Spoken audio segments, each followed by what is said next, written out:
नमस्कार, आदाब। बोलना भारत पर आपका स्वागत है। आज चर्चा करेंगे समाजवादी पार्टी बीजेपी के बीच में जो आजकल तमाम ये आने वाला विधानसभा इलेक्शन है, इसी के बारे में चर्चा होगी। और जो चर्चा का केंद्र होगा वो होगा भाजपा बनाम सपा, यानी पीडीए बनाम धार्मिक राष्ट्रवाद। इसी पे हम लोग बात करेंगे। और हमारे यहाँ जो मेहमान खुसूसी हैं और जाने माने विशेषज्ञ हैं, राजनीतिक विशेषज्ञ हैं, समाज सेवी हैं, विवेक शुक्ला जी, उन्हीं के साथ आज हम इस मुद्दे पे चर्चा करेंगे। विवेक जी, बस बहुत बहुत स्वागत है। विवेक भाई, आपका थैंक बोलना यू नदीम भाई, कैसे हैं आप? बोलना सब भारत। ठीक। आप बिल्कुल। संगम नगरी से आते हैं और इस टाइम पारा वहाँ तो बहुत ज्यादा मतलब बांदा और अक्सर प्रयागराज को लेके जो है यहाँ अलर्ट जारी रहता है कि वहाँ पे तापमान बहुत ज्यादा है। तो तो गर्मी का तकाजा ये है कि बात नरमी से न की जाए और अपने कानों के पर्दों से को तल्ख और सच्चाइयों से टकराने दिया जाए। तो तल्ख और सच्चाई वाली बात करेंगे हम लोग।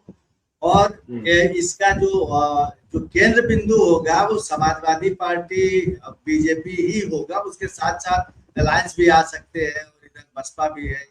तो ये सब तो चर्चा के अंदर ये विषय आ जाएगा इन लोगों का। लेकिन ये कि 2027 में जो तैयारी चल रही है समाजवादी पार्टी की, और एक एक जो उभर के जो एक उनका एक नारा है पीडीए का, तो ये तो उभर के आया हुआ जो सबको पता है कि समाजवादी पार्टी पीडीए के सारे 2027 को पता करने जा रही है। और वहीं बीजेपी है जो धार्मिक राष्ट्रवाद पे अपना सारा केंद्र को जो है वहीं स्थापित कर रखी है। तो ये जो दोनों के बीच में है 2027 का रण, और उसको विजय पाने के लिए जो रणनीति, उसके बारे में हम लोग बात करेंगे। तो विवेक भाई, एक बात बताइए कि क्या समाजवादी पार्टी सिर्फ पीडीए के सहारे अपनी नैया पार लगा ले जाएगी 2027, जबकि बीजेपी उसके सामने है?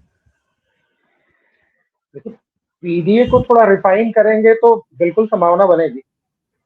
रिफाइनमेंट का मतलब ये है कि पीडीए को सिर्फ जाति के आधार पर इंटीग्रेट करने की जरूरत नहीं है समाजवादी पार्टी को। इनको ओपन एक्सेस देना पड़ेगा। अगर पीडीए में सिर्फ पी और डी और ए की बात की जाएगी तो शायद वो मामला पिछड़ जाएगा, क्योंकि पी ए के बाद में आता है। तो याद रखिए, एडीपी होता तो मुद्दा समझ में आता है ना। तो अक्षरों को समझना यानी मनोविज्ञान है। स्पष्ट रूप से बात है कि 2024 में समाजवादी पार्टी की जो सीटें यहाँ पे बहुत अच्छी संख्या में आई, उसमें एक योग्य उम्मीदवार का चुनाव ये महत्वपूर्ण था। अगर ये योग्य उम्मीदवार का चुनाव करते हैं तब नारे चाहे जो भी हो ये असर डाल देगी और वाकई ये रण हो। हाँ, अच्छी बात है। मतलब लोकसभा में जो इन्होंने जो जिस तरीके से टिकट का वितरण किया, और सही टिकटार्थी को इन्होंने वो टिकट दिया जो जो उसके वो थे, क्या कहते हैं, मुस्तहक थे, यानी हम कह सकते हैं कि जो उसके लायक थे। तो और उसमें जाति का भी बहुत बड़ा खेल उन्होंने किया था कि उन जातियों को देख, उन्हें पता है कि भाई मुस्लिम और यादव एक वोट बैंक है उनका, और 200 पे जिसे ज्यादातर कुर्मी पे उन्होंने यानी कि जो खेला है लोकसभा के इलेक्शन में, कुर्मी अच्छे खाते जीत के आए। आपका ये कहना है कि 2027 में अगर वो टिकट वितरण सही ढंग से कर ले गए तो शायद फतह कर सकते, यही ना? जी हाँ, बिल्कुल। क्योंकि धार्मिक राष्ट्रवाद जो है वो लोगों को एक हद तक तो लुभा सकता है, लेकिन जहां तक बात राज्य की आती है तो राज्य की अपने कुछ अपने निहित मुद्दे हैं। उन मुद्दों में भाजपा कहीं पे हमें प्रबल नजर आती है और कई जगहों पे पिछड़ी नजर आती है। तो एक असंतुष्ट भाग है, जो भाग एक सही व्यक्ति की सही उम्मीदवार के चयन के साथ वो जुड़ेगा, ऐसा प्रतीत होता है। तो अब ये जिसे सिर्फ पीडीए को साधने से क्या सब सच जाएगा? नहीं, उसके कुछ करना पड़ेगा। हाँ बिल्कुल करना पड़ेगा। मैंने आपको बताया था ना कि बहुत ज्यादा पीडीए भी शायद इनके लिए कमजोरी का सबब बनेगा। कारण कि और राजनीतिक पार्टियां भी जैसे कांग्रेस को अगर दें तो वो भी अपना संगठन मजबूत करने में पूरी जोर लगाए पड़ी है। बसपा निश्चित रूप से कुछ ना कुछ तो काम कर रही है, और ये तो लोगों का भाव है, वो कब किसको राजा कब किसको रंक बना दे, तो भाव हाँ, बड़ा। लेकिन लेकिन लेकिन ये तो सही है कि लोगों का भाव है या जनता जनता का भाव है कि जिसको राजा जिसको रंग बना दे। बीजेपी तो इसकी परवाह नहीं कर रही है, वो तो अलग ही खेल में लगी हुई। अब आप देखिए उसको क्या पड़ी थी भाई।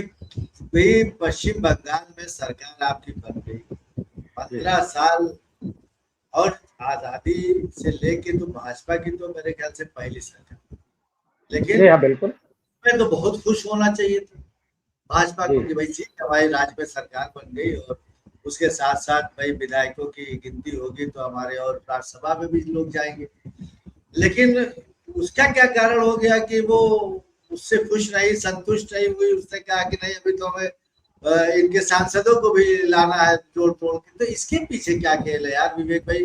क्योंकि ये देखिए महाराष्ट्र इधर में, इधर अभी उद्धव यूबीटी के अभी सांसद, फिर उसके बाद भाई महाराष्ट्र में खेल कर दिया, पश्चिम बंगाल में कर दिया, अभी पंजाब में भी शायद कुछ हल्का फुल्का चल रहा है। तो इसके पीछे क्या खेल है बीजेपी?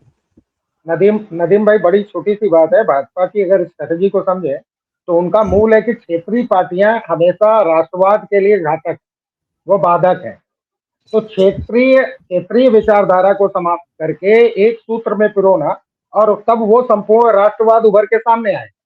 यही कारण है कि आप उड़ीसा का नाम नहीं लिए, आप उड़ीसा से कहानी देखिए। बीजू जनता दल बहुत लंबे समय से एग्जिस्ट कर रही थी। हाँ, इधर पे आरजेडी बहुत प्रोमिनेंट थी। यहाँ पे तृणमूल कांग्रेस बंगाल में बहुत प्रोमिनेंट रही। हरियाणा में जो दो दल थे वो बहुत प्रोमिनेंट थे। आपने गौर किया कि ये क्षेत्रीय पार्टियों का समूल विनाश करने करके राष्ट्रीय एकता, क्षेत्रीय भाव अलगाव पैदा करता है और राष्ट्र की भावना जोड़ती है। ऐसा मनोविज्ञान, ऐसा विचार भारतीय जनता पार्टी और एनडीए समर्थित सरकार का हमेशा से रहा। हाँ, तो इसका मतलब क्षेत्रीय पार्टी तो खाली विपक्ष को ही वही क्षेत्रीय पार्टी मानी जाएगी? इनके अलायंस में भी तो बहुत सी क्षेत्रीय पार्टी है भाई, अलायंस का देखिए आप हिस्सा। और अच्छा, हाँ, दूसरे बिल्कुल के, बिल्कुल। तो इसका मतलब ये हुआ कि तो समाजवादी पार्टी अगला टारगेट होने जा रही है क्या? हाँ, निश्चित रूप से, क्यों नहीं भाई। ये जिस प्रकार अपने आप को आगे बढ़ा रहे हैं तो इनका तो प्रयास यही रहेगा। और समाजवादी पार्टी के साथ विन विन सिचुएशन है। 2024 का अंतर्निहित बल जो उसका मनोविज्ञान जो बढ़ा रहा है, जो उसको एक एजिंग लिड पे आके पहुंचा रहा है, उसके पीछे तो आप 24 में उनकी 37 सीट तपाना, और उसके लिए सही कैंडिडेट का चुनाव। मैंने तो वही बात आपको अभी भी बोली कि लोग हाँ, दुखी, अनरेस्ट तो है, लेकिन उसके लिए फिर एक विकल्प चाहिए जो मजबूत हो, जिसके साथ लगा जाए। तो वो एक विकल्प बनने की संभावना समाजवादी पार्टी में दिख रही। तो समाजवादी पार्टी, इसका मतलब ये हुआ कि अखिलेश यादव का जो बयान है कि उन्होंने इससे पहले एक बयान दिया था कि अगर ये इलेक्शन 2027 का इलेक्शन अगर हम नहीं जीतते हैं तो ये फिर ये आखिरी इलेक्शन माना जाए। तो ये आभास उनको है क्या कि हमारे साथ भी कुछ खेल हो सकता देखिए, मैं इसको खेल तो नहीं है, तो टोटल राजनीति है। आप ये बताइए कि अगर कोई सरकार है और उसको अगर अपना कुछ संवैधानिक रूप से कोई निर्णय लेना है तो उसको बहुमत चाहिए। अब इनको जितने भी बिल पास करने हैं राज्यसभा में या लोकसभा में, केंद्र की बात कर रहा हूँ, उसके लिए इनको प्रेजेंट मेंबर में 2/3 बहुमत चाहिए। है? दो तिहाई बहुमत के लिए तो विवेक भाई ये बताइए, तो क्या कोई मतलब इसमें मतलब ये राजनीति मान ली जाएगी? ये तो स्वच्छ राजनीति मानी नहीं जाएगी, स्वच्छ राजनीति। क्योंकि आप मतलब राजनीति। ये करेंगे आप, मतलब चुनी हुई सरकार, मतलब चुनी हुई सांसद एक पार्टी के, और उनको दूसरे ढंग से, चाहे वो लालच के तहत चाहे प्रेशर के तहत आप लेके आ जाओगे, तो ये सही तरीका तो है नहीं। राजनीति में शुचिता नहीं ढूंढी जाती है नदीम भाई। जी, पवित्रता शुचिता का दौर गुजर चुका है। अब येन केन प्रकारेण का भाव है, हाँ, चाहे ये जैसे, जी, मतलब चाहे जैसे बंदे क्या। चाहे जैसे। भाई लक्ष्य पूर्ण नहीं होगा तो आप अपना चेहरा 29 में कैसे दिखाओ? तो चेहरा दिखाने के लिए कठोर निर्णय लेने की आदि रही। तो ये वही, इसीलिए ये सारी चीजें किया जा रहा है, सारी कवायद जो चल रही भाजपा की तरफ से कि हमें वहां पे 2/3 बहुमत लाना। अच्छा, जी हाँ, अगर बिल्कुल। लेके आ गए विवेक भाई, अगर एक सपोज करिए वो लेके आ गए, दोनों सदनों में ठीक है। उनको पूर्ण बहुमत के हो गए, कोई भी संशोधन करने का पावर आ गया, तो ये क्या कर सकते हैं? मतलब किस लिए ये सारी चीजें हो रही है, ये क्या करेंगे? नदीम भाई, कोई ऐसा कार्य जो लोकतांत्रिक हित के लिए नकारात्मक है, ऐसा तो मुझे नहीं दिखता है। जी। लेकिन बहुत सारे, हाँ बिल्कुल, जो मुख्य एजेंडा में आ रहा है वो वन नेशन वन इलेक्शन मुझे समझ में आ रहा है। जी। एक देश एक चुनाव, जो पहले से ही संविधान में शुरुआत से ही भी ऐसा रहा है। हाँ जी। समय ने समय ने चीजों को परिवर्तित किया, सरकारें भंग हुई, मतलब वो पुरानी बात है। आज का मुद्दा यही है। और ये सब बड़े कठोर निर्णय हैं। इस कठोर निर्णय में आज भारतीय जनता पार्टी, क्योंकि बहुत सारे राज्यों में है, तो उस पर हम क्वेश्चन तो उठा सकते हैं। लेकिन इसका ये अर्थ नहीं कि अलोकतांत्रिक करेंगे, कुछ ऐसा नहीं है। जी।